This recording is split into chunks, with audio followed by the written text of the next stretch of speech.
culto. Bienvenido, ministro.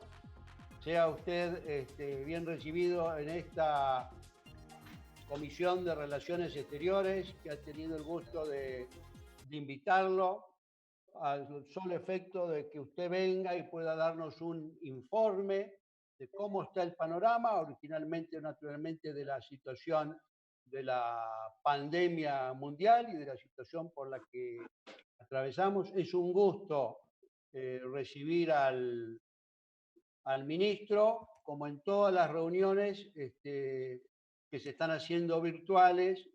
Son reuniones donde, además de los miembros de la Comisión de Relaciones Exteriores, que somos un número limitado, somos 19, le está abierta a la presencia de otros senadores que tengan interés en asistir y participar. A los fines de hacer más útil y más efectiva la visita del ministro, hicimos un mecanismo de preguntas previas, que hubo un plazo hasta el lunes a la noche, que después se amplió, porque el lunes habíamos tenido la visita del ministro Rossi de Defensa, así que se dio un poco más de plazo, y también ayer martes se recibieron preguntas para hacerle llegar al ministro y que el ministro tuviera una información de cuáles eran las inquietudes que manifestaban los distintos senadores de las distintas y senadoras de las distintas provincias y sectores políticos. Así que le hemos dado esa información al ministro, él la ha recibido, volvemos a darle la bienvenida y, estimado Felipe, tiene usted la palabra. Bueno, muchas gracias, señor presidente, compañero de siempre y amigo Jorge Tayana. Quiero saludar a las autoridades que lo acompañan en la Comisión de Relaciones Exteriores del Honorable Senado. Y quiero saludar a todas las compañeras y colegas, compañeros y colegas presentes, y agradecer especialmente la circunstancia de que sé que hay senadoras y senadores que, no perteneciendo a la comisión, también están participando de esta teleconferencia, lo cual es un motivo de honra para mí, y se los agradezco mucho a todos, a los que están perteneciendo o no perteneciendo a la comisión. Me imagino que hay una expectativa importante por recientes acontecimientos. He leído las páginas que usted me ha enviado con las preguntas de las señoras y señores senadores. Por cierto, algunas son bastante prolongadas y largas, digamos, y extensas, y describen muchas cosas. Otros me piden, en muchas de ellas se piden que esta casa le brinde por escrito, en distintas formas de soportes, información, supongo que adicional a la que yo puedo darles en forma oral en el día de hoy, y lo vamos a hacer con todo gusto en los días que vienen, por supuesto, tratando de no demorarnos mucho, porque información que llega tarde, información que no sirve demasiado, no vale. Y además, como diputado, muchas veces me he sentido desmerecido cuando llegaba muy tarde una información que yo pedía. No quiero repetir ese tipo de actitudes de ninguna manera con los legisladores nacionales. Se me da siempre una oportunidad de introducción.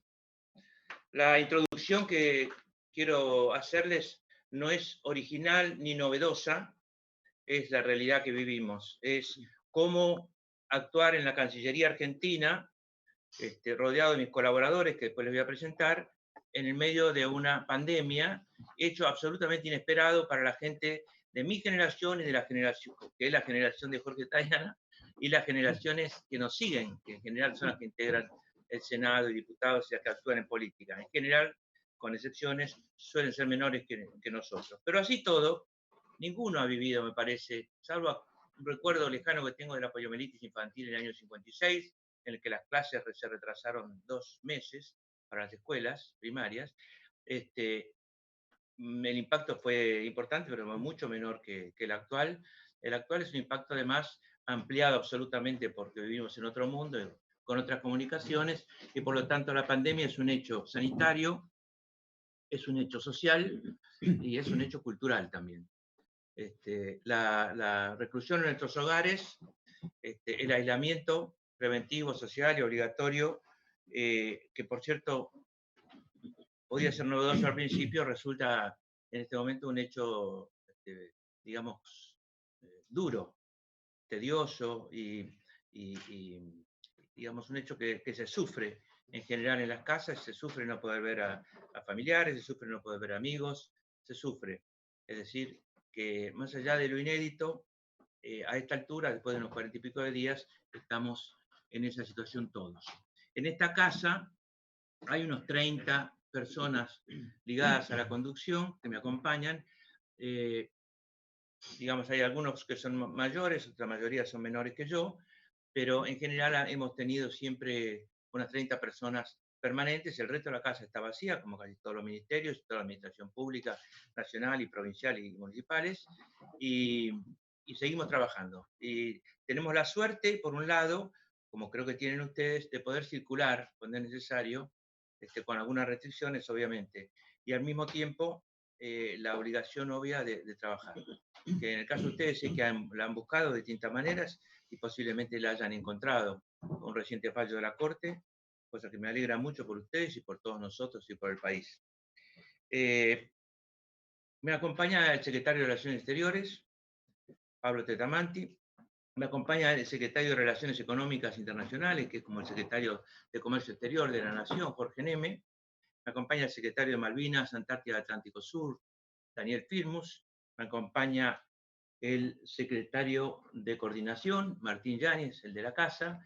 Me acompaña también el jefe de gabinete, Guillermo Chávez, y me acompaña el subsecretario que tiene a cargo todas las relaciones al interior del país, pero básicamente con los gobiernos provinciales y con el Honorable Congreso de la Nación, Fernando Asensio.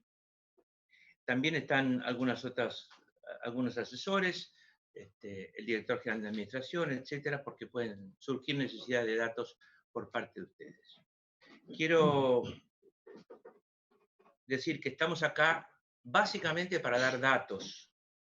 Además, podemos dar opiniones, pero sería injusto tratar de abusar de las opiniones sin darles datos que les sean útiles a ustedes. En la medida de lo posible es lo que vamos a hacer.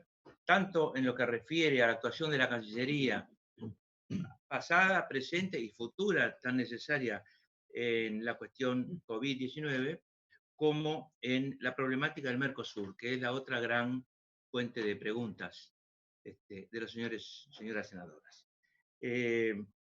Voy a comenzar por el tema Mercosur, pero dejo a criterio del señor presidente si no quiere que lo haga de otra manera. Puedo conversar de entrada sobre la pandemia y después del Mercosur, como ustedes quieran.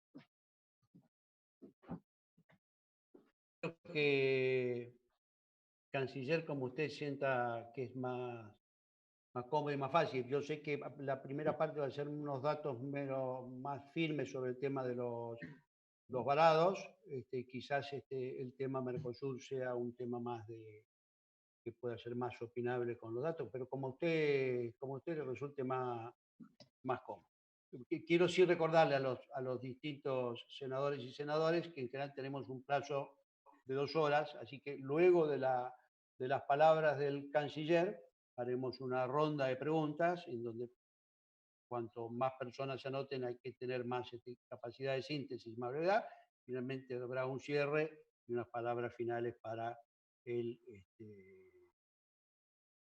Bueno, muchas gracias, senador Tayana. Entonces no voy a empezar por el Mercosur, voy a empezar por tratar de contener al principio, de la manera más sucinta posible, pero respondiendo a las preguntas que sean necesarias, la cuestión vinculada al COVID-19, la actuación de esta Cancillería, la problemática de los varados, etcétera, que sé que son los problemas que les llegan a ellos y a casi todas las personas que tienen alguna suerte de influencia, que reciben en este momento toda clase de mensajes de argentinos que están en el exterior, acá les llamamos CIDAR, ciudadanos argentinos, y que han ocupado de los últimos 45 días más o menos.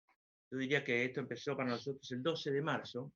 Desde el 11 de marzo nosotros tenemos, o a lo mejor desde el 10, tenemos una lista en cada uno de los consulados de argentinos que quieren volver o que querían volver.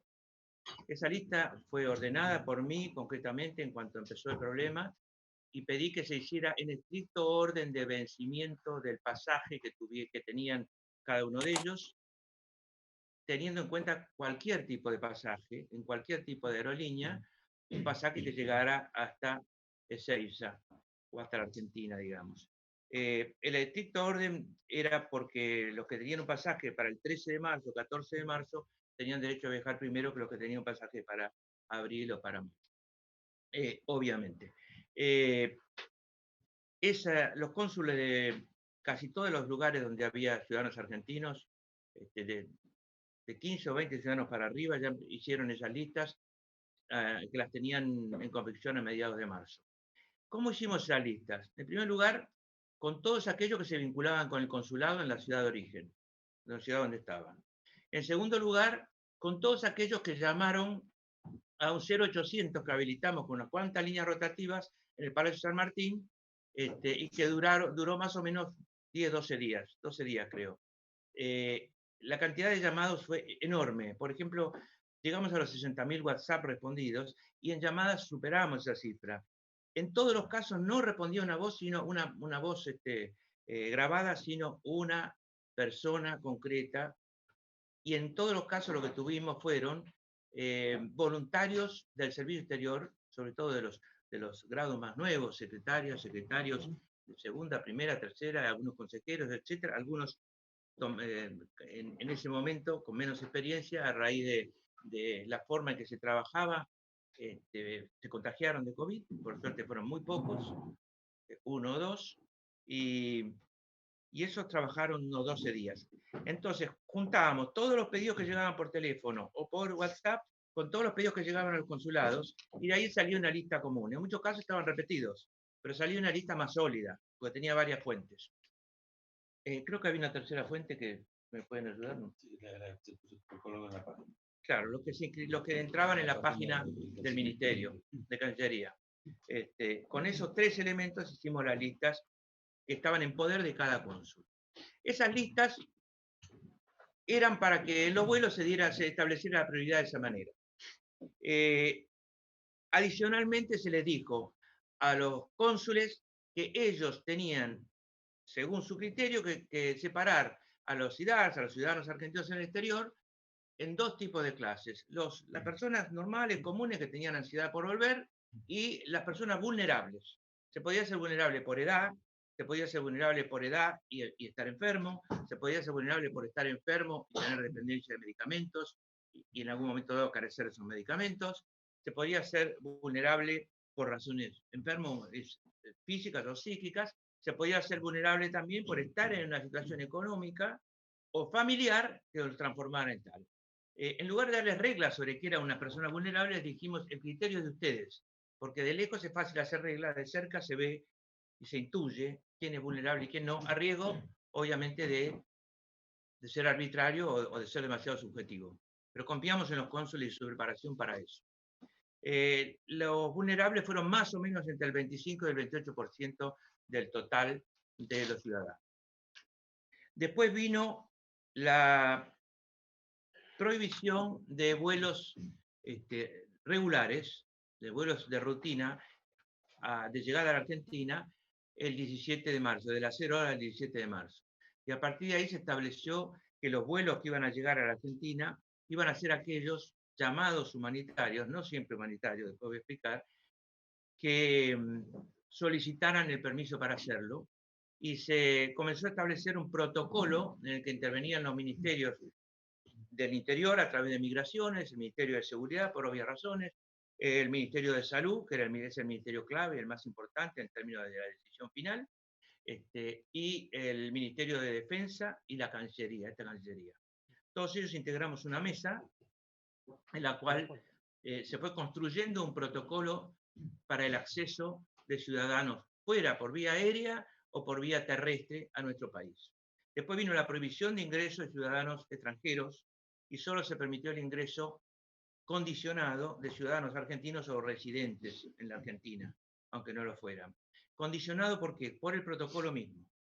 Después, con el avance de la pandemia y según los criterios del Ministerio de Salud, que ya le digo es el ministerio que finalmente tenía la última palabra en el tema, aunque la última palabra corresponde siempre al presidente, pero así lo había decidido a través de decreto de necesidad de urgencia del presidente, se fueron modificando las cantidades de argentinos que podían ingresar al país por vuelos concentradas en el aeropuerto de Ezeiza o por las fronteras terrestres. Las circunstancias fueron cambiando.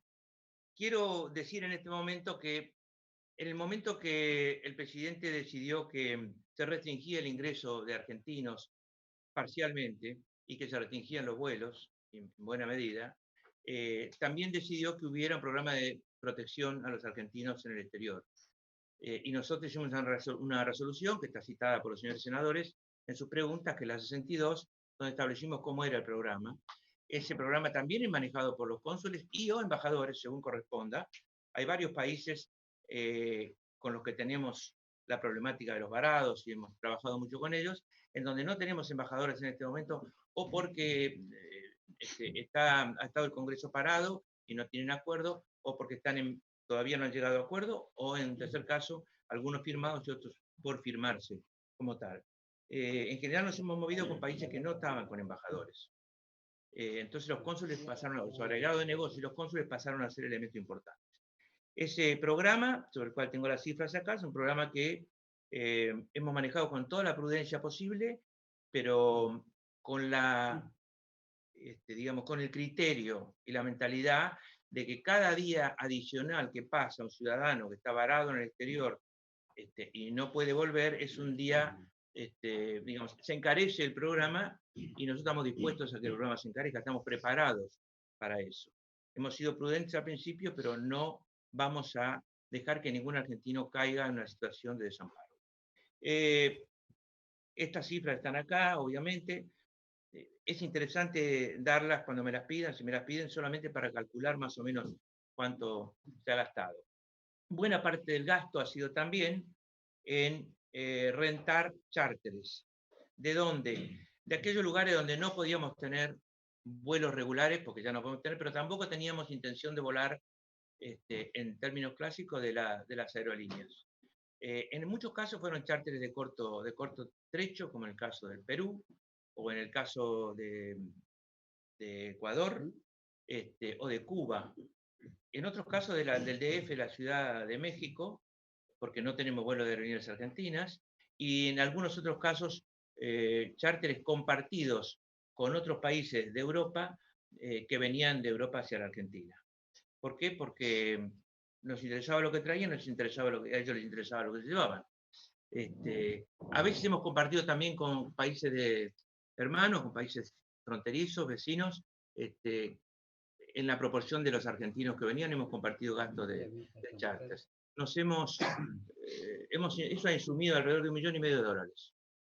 Cuando aparecí para hablar con los señores diputados hace unos días, estábamos en 1.100.000 y pico, ahora estamos en 1,5 millones, tomando en cuenta el devengado, es decir, lo que ya hemos contratado aunque no hayamos pagado.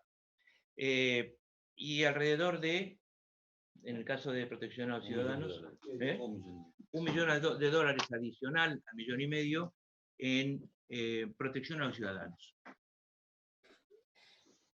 Hay una serie de preguntas que me quieren hacer sobre este tema que yo creo que hacen pertinente que, digamos, me explaye como respuesta. Así que prefiero callar ahora y que los señoras senadoras me hagan preguntas si quieren sobre este tema, después pasamos al otro tema. ¿Okay?